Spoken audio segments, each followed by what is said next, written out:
수험생 여러분 안녕하십니까? 자, 민법 및 민사특별법의 기출문제 해설을 담당하고 있는 홍남기입니다. 먼저 작년에 본 시험이죠. 24회 기출문제부터 간단하게 설명을 드리고 조금 좀 부족한 부분은 해설을 통해서 꼭 복습을 해 주셔야겠죠. 한 번 기출문제는 또다시 나온다라는 말을 꼭 기억해 주시고요. 첫째, 자, 24회 기출문제를 간단히 말씀드리면 난이도는 평이하다.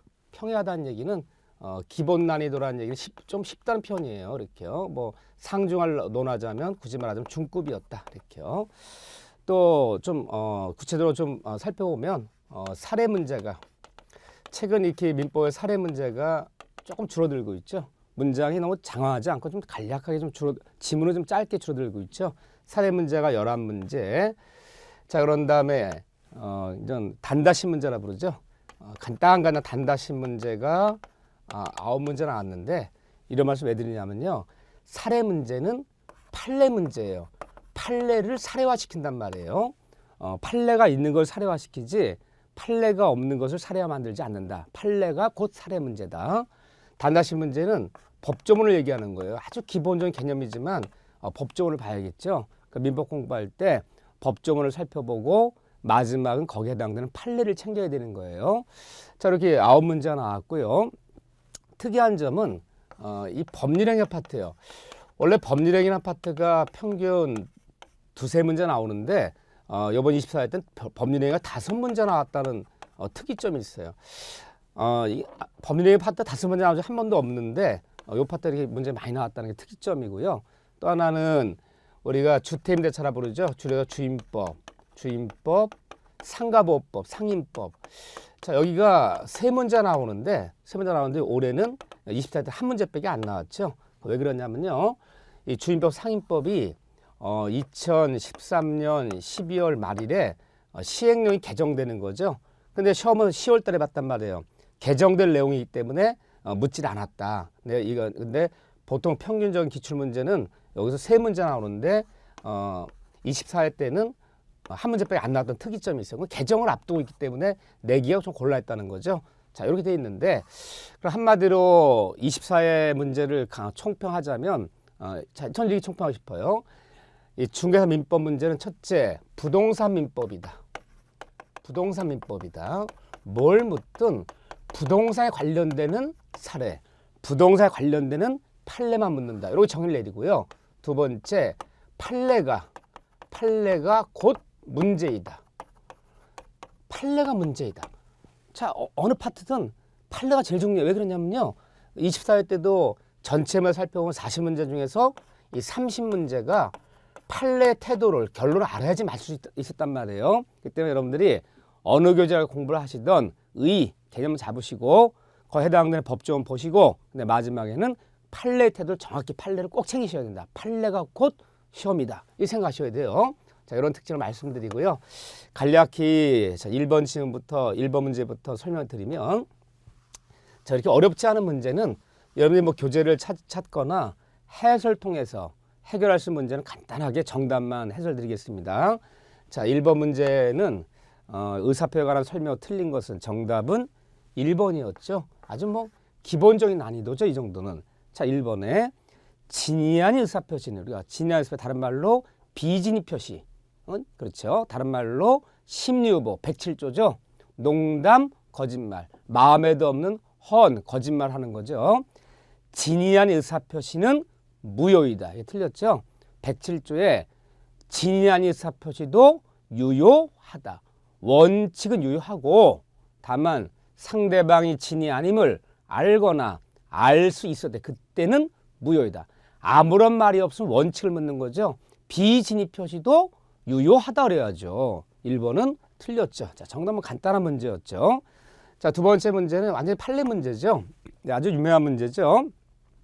법률행위에 효력이 발생하기 위한 요건이 아닌 것은 우리가 이런 것을 효력 요건이라 불러요. 유효인지 무효인지. 일단 유효한 것이 취소할 수 있는지 취소할 수 없는지 효력 요건이라 부르죠. 다 효력 요건이에요. 하지만 판례 태도 보면 농지매매 계약에 있어서 농지매매 계약에 있어서 뭐 읍면장들의 농지 인허 증명은 농지 매매 계약의 효력 요건이 아니란 말이에요. 아니기 때문에 비록 농지 인허가가 나지 않았더라도 매수인이 매도인에게 소유권 이전을 신청하면 응해 줄 일이지, 농지 인허 증명이 나오지 않았다고 해서 매수인이 요구하는 소유권 이전 등기를 거부할 권리가 없다는 거예요. 어쨌든 결론이 뭐냐? 정답 3번인데 농지 매매에 있어서 농지 취득 자격 증명은 농지 매매 효력 요건이 아니라는 거죠. 판례예요. 판례를 모르면 맞출 수가 없는 문제죠. 3번이었고요. 간단하는 거니까요. 자, 세 번째는 3번은 불공정 법령인지 폭리행위, 백사조죠. 우리가 103조 반사의 질서, 104조 폭리행위 반드시 나오는 부분이죠. 그 용어들 정확히 알아야 돼요. 자, 3번 봐보세요.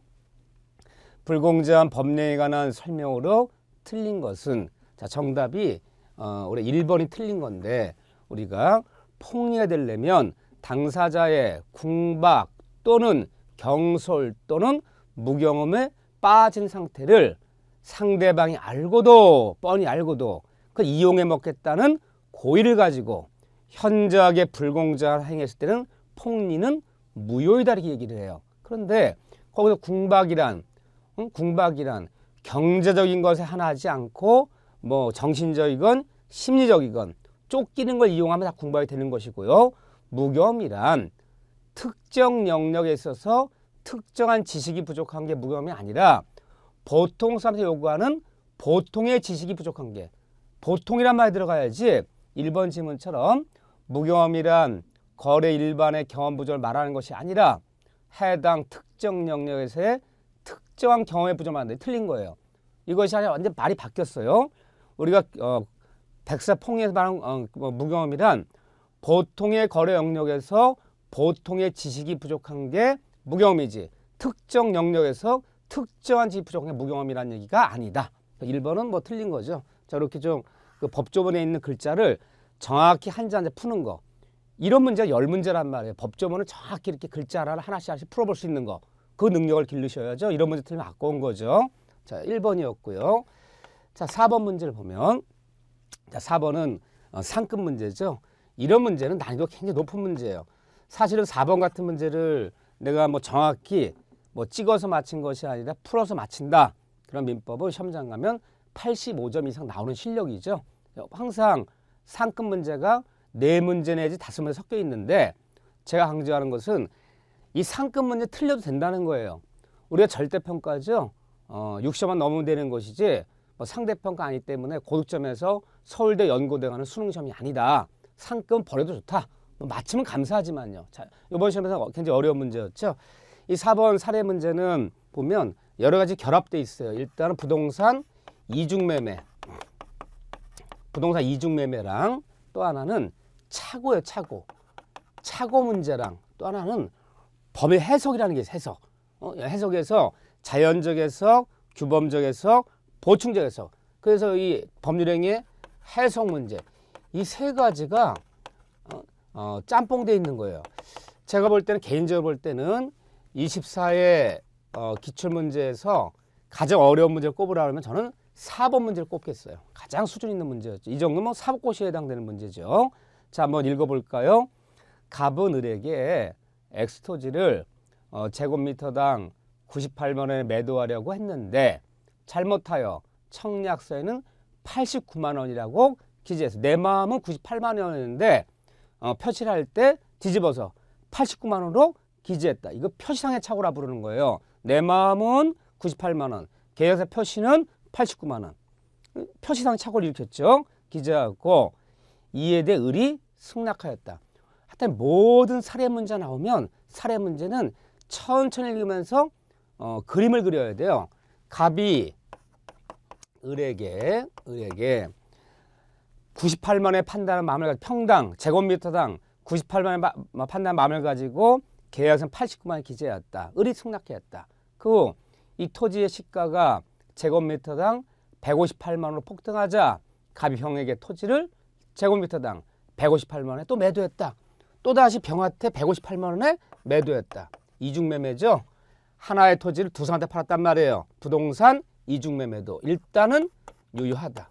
이중매매는 무효는 아니에요. 일단 유효하다. 그래서 병에게, 우리가 병 같은 사람을 제2매수냐 부르는 거예요. 병에게 이 토지를 소유권 이전을 해주었다. 제2매수인한테 먼저 이전 등기를 해주었다. 다음 중 틀린 것은? 첫째, 제1매수인은 매도인 갑과 병사의 매매 계약을 사기일 이유로 취소할 수는 없다. 맞아요. 내가 먼저 매매계약 맺었다고 해서 내 매매만 유효하고 나중 맺은 매매계약을 무효라 추정할 힘이 없는 거예요. 이중 매매는 뭐 둘 다 유효한 거예요. 맞는 질문이죠. 이번에 갑과의 매매계약은 특별한 사정이 없는 한 일단 제곱미터당 계약서에 표시한 대로 89만 원에 성립한다. 이게 판례의 태도죠. 판례는 내 마음과 표시가 일치하지 않을 때 무슨 해석을 하냐. 판례는 규범적 해석이라 부르는 거예요. 규범적 해석. 우리 대법원 판례 태도는 일단은 표시된 문자대로 표시된 언어대로 일단은 해석을 해준단 말이에요. 우리 판례 태도는 규범적 해석이 원칙이다. 내 마음과 내 표시가 일치하지 않을 때 상대방 입장에서 봐서 표시된 의미를, 표시행위의 문자 언어를 그대로 해석하는 규범적 해석을 한단 말이에요. 맞는 질문, 판례를 묻기 때문에 지금 가로가 판례에 따른다 그랬죠. 맞는 질문이고요. 이때 제일 3번에 제1매수는 제2매수는 병명이 이루어진 소유권 이전 등기 말소를 청구할 수는 없다. 왜요? 이중매매도 유효하다. 먼저 등기했다면 제2매수는 병은 소유권 취득하는 것이죠.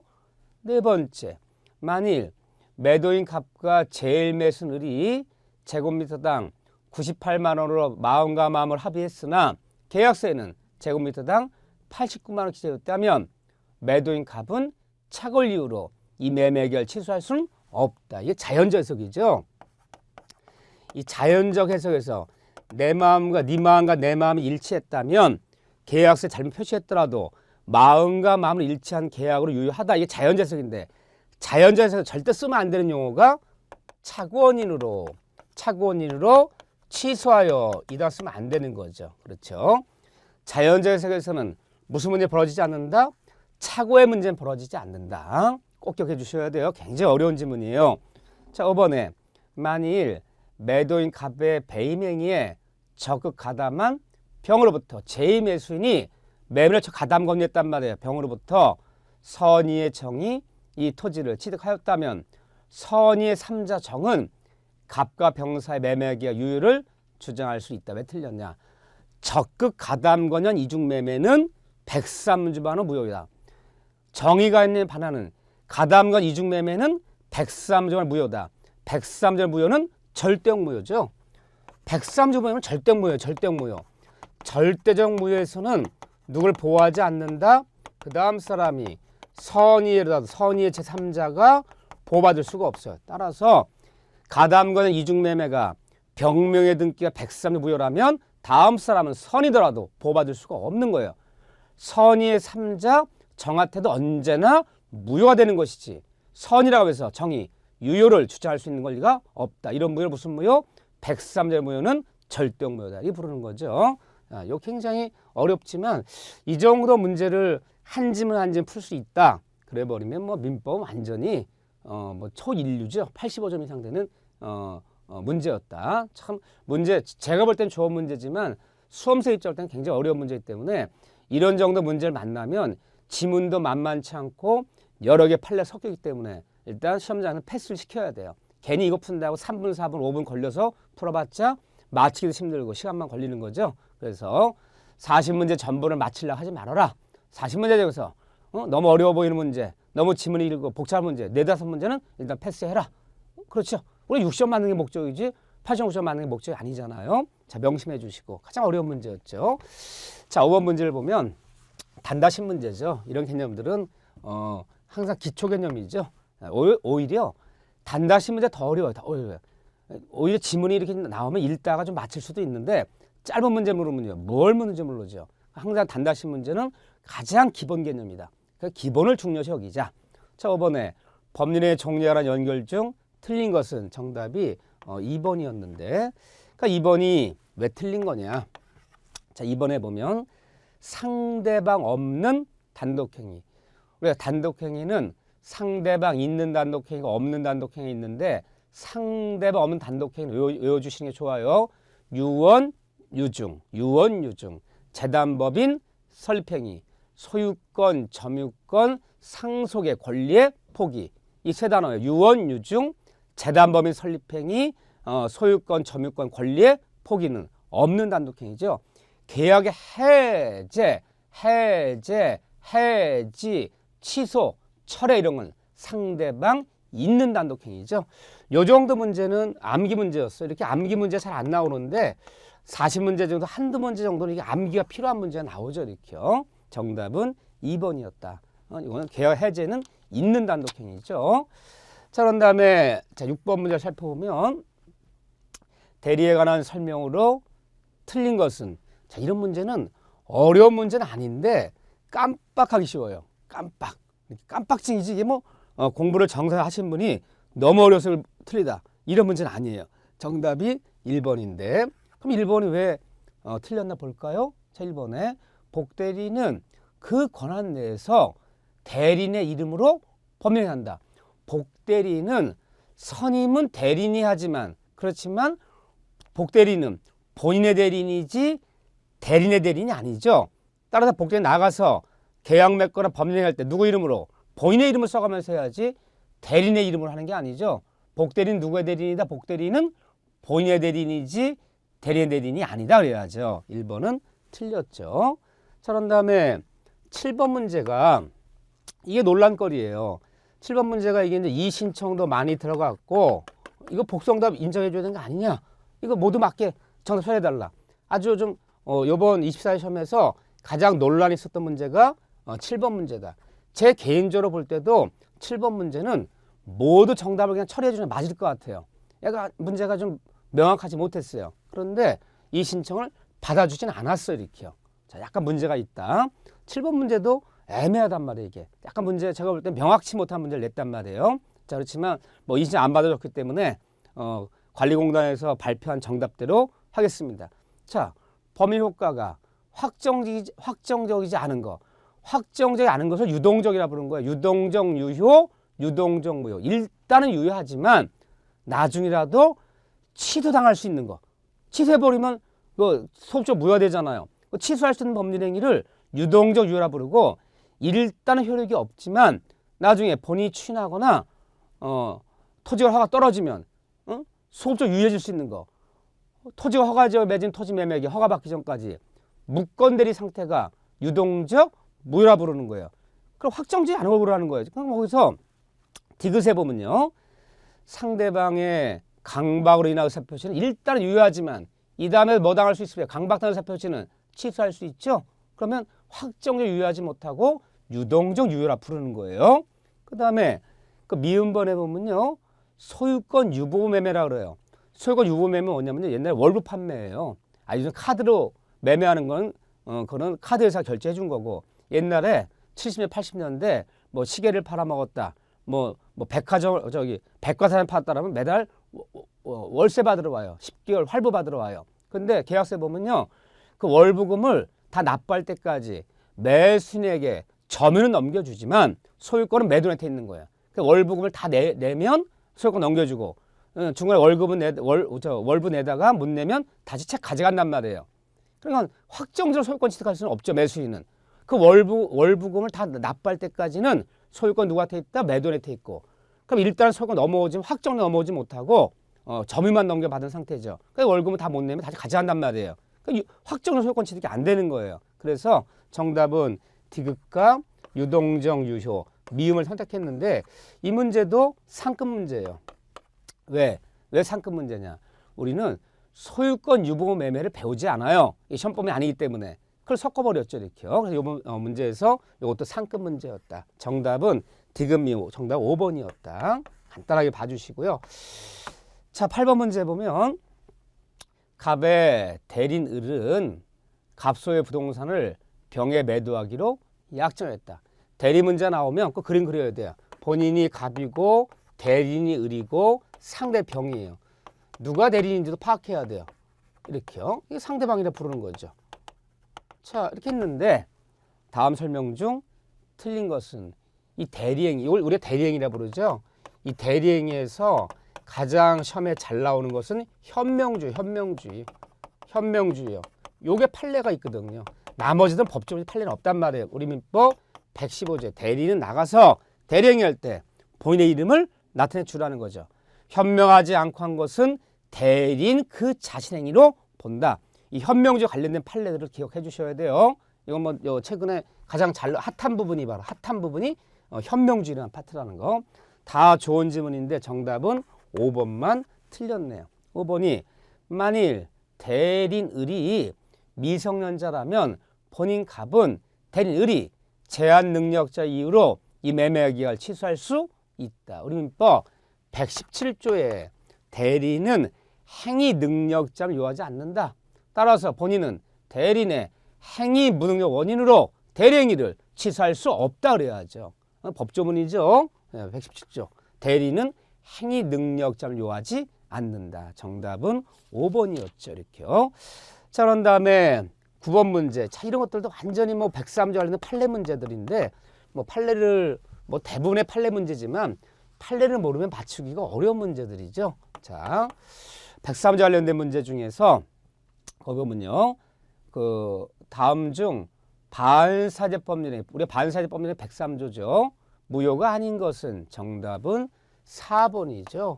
우리 판례에 따르면 관계 당사자 전원의 합의로 이루어진 중간상가 등기는 미등기 전매한 것도 등기 원인을 허위 기재한 것도 양도 탈세하기 위해서 다운계약 작성해서 소유권 이전 등기 낸 것도 적발되면 처벌은 받을지언정 유효하다.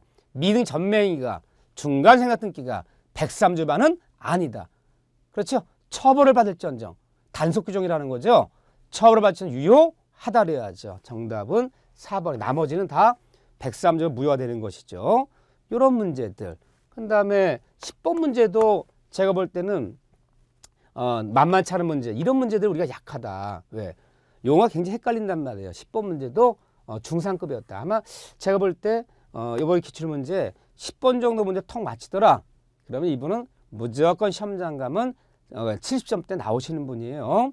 법률행위에 무효에 관한 설명으로 틀린 것은 정답은 1번이 틀렸는데 1번이 왜 정답인가 보세요.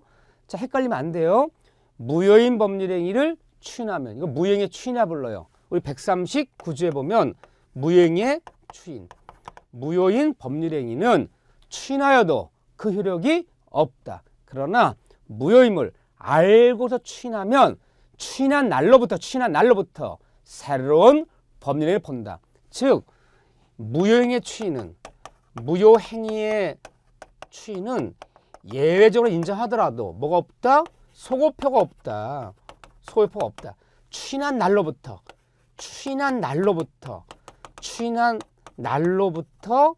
장래를 향해서만 새로운 법률이 되는 거지. 과로 돌아가지 않단 말이에요. 근데 무건대리 추인은 소고표였다. 이게 헷갈린 거예요. 무건대리를 추인하면 처음부터 소급적 유효하다. 그럼 무효행위를 추인하면 추인한 그날로부터만 장래를 향해서 새로운 법률을 본다. 즉 무효행위 추인은 소고표가 없고 무건대리 추인은 소고표가 있는 거죠. 그거 굉장히 중요한 얘기예요. 1번 헷갈린 거죠. 1번 틀렸어요. 자, 보세요. 무효인 법률행위를 추인하면 특별한 사정이 없는 한 처음부터 이게 틀린 거죠. 무효행위를 추인하면 추인한 그날로부터지 처음부터는 소급적이라는 얘기잖아요. 틀렸죠? 네, 그래서 1번이 깜빡하기 쉬운 문제다. 무건대 추인은 소급표가 있지만 무효 추인 소급표가 없다는 말을 기억해 주셔야겠죠. 자, 그런 다음에 11번 문제 볼까요? 자, 11번에 부동산 물건을 등기 없이 취득할 수 있는 경우가 아닌 거. 186조, 186조. 거기 우리가 취득시효잖아요. 자, 5번이 등기해야 돼요. 우리가 245조에 타인의 부동산도 소유의사로 20년간 공연 편한 점유한 자 소유권을 취득한 단 등기하라. 그런데 용익물건, 지상권, 지역권, 전세권도 취득시효가 돼요. 20년만 점유하면. 하지만 법조문에 소유권에 관한 취득시효를 준용하라 돼 있어요. 그렇기 때문에 지상권, 지역권도 20년 점유한 취득시효로 완성된 권리 취득하지만 단 등기해야 되는 거예요. 소유권의 취득시효 똑같이 보는 거예요. 그래서 정답이 5번 이거 등기해야 되는 거죠. 자, 이런 문제들은 기본적인 문제였지만 이런 문제들을 주의하셔야 되릴게요. 12번 문제 점유권 문제인데 우리가 점유에서 사실은 가장 기출문제 가장 많이 나온 건 자주점유냐 타주점유냐 이 판례 외우는 거. 자주 타주 이게 제일 중요해요. 하지만 이런 문제 정도도 기본적인 문제인데 12번도 헷갈렸어요. 정답이 4번인데 4번에 보면 자 여기 이제 과실수치권 얘기예요. 우리 민법 201조에 보면 선의의 점유자는 과실수치권이 있다. 1항에. 하지만 악의 점유자나 과실 있는 점유자는 과실을 인정할 수 없다. 따라 자기 잘못 있는 점유자들은 수치한 과실 소비했다면 보상해 줘야 돼요. 그런데 왜 4번이 틀린 거냐? 201조 1항, 2항, 3항 얘기인데 201조요. 그 4번에 보면 악의 점유자는 그의 잘못 없이 과실을 훼손 또는 수치하지 못한 때에도 그 과실의 대가를 보상해야 된다. 그의 잘못 없이 이게 틀린 지문이야. 자기의 과실로 내 잘못이 있을 때 내 잘못으로 과실을 훼손시키거나 소비했을 때는 그때 보상해주면 자기의 잘못 없이 과실이 훼손됐을 때는 보상할 의무가 없는 거예요. 이 법조문 한번 찾아 읽어보세요. 202조 2항 같은 얘기들. 자 이건 법조문 얘기였죠. 법조문을 정확히 모르면 맞출 수가 없어요. 그러니까 평소에 민법 공부할 때 아무리 귀찮아도 늘 법조문을 옆에 펴놓고 공부를 하셔야 돼요. 정답은 2번이었다. 자 그런 다음에 13번 문제부터 볼까요? 간단하게요. 자 13번 문제를 보시면 상린관계죠. 우리가 소유권의 상린관계에서 가장 중요한 건 통행권이에요. 길 문제. 가장 요즘 이게 핫한 거죠. 거의 요즘 한 5년 정도 출제하다 보면 상린관계에서 이 통행권 문제만 4번이 나왔어요. 5년에 4번이 나왔어요. 가장 대부분 판례가 많죠. 그러니까 길 문제, 통행권 문제는 지금이라도 꼭 교재 찾아서 꼭 정리를 해주셔야 돼요. 왜? 또 만날 테니까. 항상 해마다 출제되는 법이 고정돼 있단 말이에요. 통행권 문제 판례 이론이에요. 완전 판례 이론이죠. 다음 중 옳은 것은 정답은 2번이다. 이 통행권 문제 너무너무 중요해요. 최근에는요. 또 나온다. 이건요. 자 13번 2번 보면 토지 분할로 무상 통행권을 취득한 분할 토지의 소유자가 그 토지를 양도한 경우 양수인에게는 무상 통행권은 인정되지 않는다. 무상 통행권은 분할 당시 취득자에 하나는 것이지 분할된 토지가 양도했을 때 양수인은 통행권 있지만 무상이 아니라 유상으로 돌아가야 된다. 이게 이제 219조, 220조 얘기죠. 무상 통행권자는 분할 당시 취득자 하나는 것이지 양수인까지 무상이라는 얘기는 아니다 그래야죠. 맞는 집 2번이에요. 그렇죠. 정답만 간단히 봐드릴게요. 자 14번 문제를 보면 부동산 점유 취득시효죠. 245조 1항이죠. 타인의 부동산도 소유의 의사로 공연하고 평온하게 20년간 점유한 자는 소유권을 취득한다. 단 등기하라. 취득시효 문제, 부동산 점유 취득시효 문제도 해마다 반드시 나오는 부분이에요. 빠져볼래 빠질 수가 없는 파트죠. 취득시효 이론도 완전히 더 판례 이론이죠. 이게는 다 판례를 여기서 중요한 판례를 적어도 한 6, 7개쯤 꼭 챙기셔야 돼. 다 판례 이론이다. 다 좋은 말인데 3번이 틀렸죠. 3번에 시효 취득이 난 소유권 이전의 청구권이 발생하면 부동산 소유자의 시효 취득자 사이에 계약상 채권 관계 성립한 틀렸어요.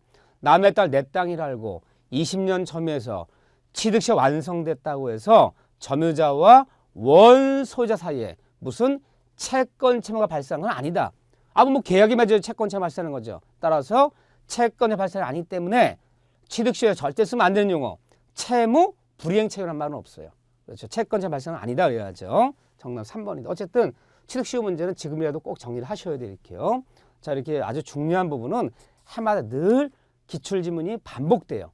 이 지문 다음번에 취득시효 문제 나오면요. 여기서 만났던 지문이 또 새 지문은 그대로 나온단 말이에요. 기출지문이 가장 중요한 지문이에요. 해마다 절반 이상 그대로 써먹는다. 해마다 이렇게요. 자, 또 봐주시고. 자, 15번 문제 보시면 갑과 을은 이 엑스토지를 각 2분의 1의 지분을 가지고 공유하고 있다. 다음 설명 중 틀린 거. 공동 소유에서 공유 문제. 공유 문제에서 공유 지분의 내부적 관계. 공유자 그 내부적 관계. 이거랑 공유물 분할. 이 얘기는 너무너무 중요하고도 어려운 부분이에요. 근데 우리가 기출문제 살펴보면 공동소유에서 공유 문제는 어려운 편이에요. 이 개념 잡기 좀 어렵거든요. 역시 이번에도 이 정도는 상급 문제예요. 이 정도면 상급이었다. 이런 문제를 탁탁 맞히신 분들 당연히 다 70.5점, 80점대 다 가 있다. 이렇게요. 정답은 1번이에요. 자, 그래서 여러분들 공유 파트, 공유 지분 이야기, 공유물 분할 청구 얘기는 반드시 챙기셔야 돼. 뭐 해마다 뭐 고정됐다 해도 관여할 정도로 이렇게 굉장히 대표되고 있는 문제죠. 1번에 왜 틀린 거냐? 1번에 갑의 지분에 관하여 제3자 명의로 원인무효 등기가 이루어진 경우 을은 공유물의 보존행위로서 그 등기 말소를 청구할 수는 없다. 보존행위는 단독으로 할 수 있는 거야. 청구할 수 있다 그래야 돼요. 자, 이거 보존행위라 부르는 거예요. 나의 공유하고 있는 토지를 누가 뭐 무단으로 등기를 냈을 때 그 등기 낸 걸 말소시켜달라.